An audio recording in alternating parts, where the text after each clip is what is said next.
Ever tried updating just one field of an object and TypeScript yelled at you for missing properties? That's where partial comes to the rescue.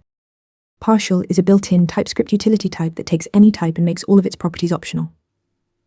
It creates a brand new type where every single property from the original type becomes optional. This means you can provide none, some, or all of the properties without TypeScript complaining. The syntax is super straightforward. Partial angle bracket T. Let's say you have a user type with required properties like name, email, and age.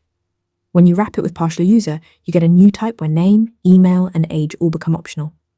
Notice how each property now has a question mark. Here's where partial shines in real code.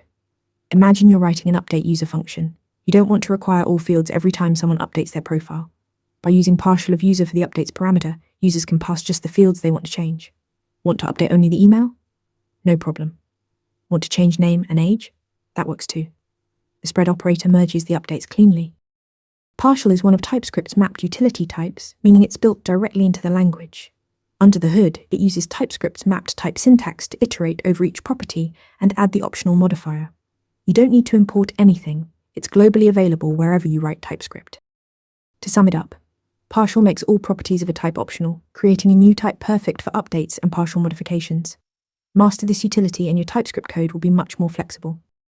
Want to get better at answering questions like this? With Interview Mentor, you practice real interview questions out loud.